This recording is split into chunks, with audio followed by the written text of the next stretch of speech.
She's been loved and left, and she's caught between the feelings that she still loves him and then the fact that she's been betrayed. So there's this yearning to be with him, yet she's really angry and upset. And so it's a fun part, and I really wanted to play it. And also to work with Donna Vaughn. I get to work with her in New York, and she's an excellent director and acting teacher. So. And what about you, Ashley? I'm performing in the chorus on the main stage, but also I've gotten to understudy one of the principal roles. So I got to watch the principals in action and them rehearsing and putting the opera together, which I'd actually never seen a professional opera go up that closely. So being my first experience doing that, that was a lot of fun. Now, you're from Maine. You grew up in Bangor, right? Yes. And just graduated from University of Southern Maine? In May. In a state where opera isn't as large as it is in New York City or some of the larger cities, how did you get so involved in opera? I just kind of found it coming to USM. I thought I'd try. I'd never taken voice lessons before, and I knew I liked singing, so I thought I would try, and I really enjoyed it. And then my voice teacher told me about PortOpera, and so right at the summer after my first year of college, I was in Lucia with PortOpera, and that really got the ball rolling, being in an actual production.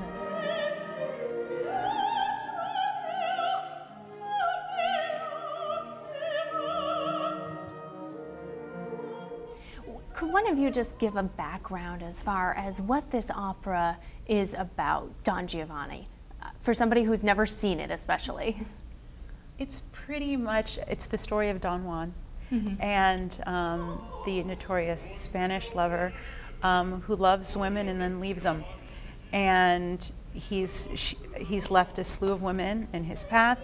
And this is really the story of his betrayed lover, Donna Elvira, a woman, Donna Anna, who presumably he rapes at the beginning of the opera and subsequently ends up killing her father, and a young peasant girl, Zerlina. So these three women that he has these relationships with, the men in their lives, Don Ottavio, who's betrothed to Donna Anna, complicated all the characters. They describe it, though, as a playful drama. There are comic moments definitely to it, because certain characters, I mean, were caricatures in a way. Donna Elvira is kind of hysterical, Zerlina is the young, flirty peasant girl, and Donna Anna is very tragic, but there's a lot of comic elements.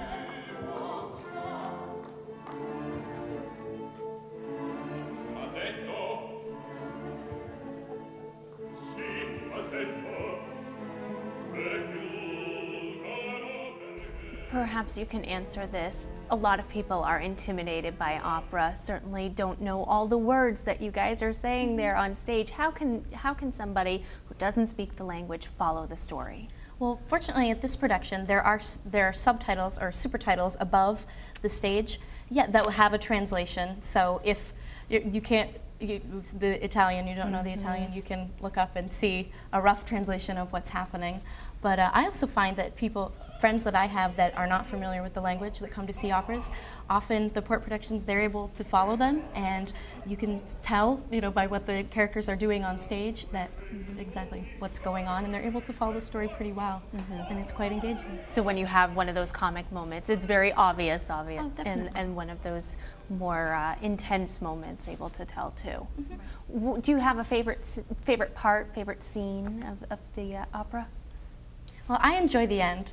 I'm not sure if I want to give it away for anyone who isn't familiar with the opera, but I think the last scene is very powerful.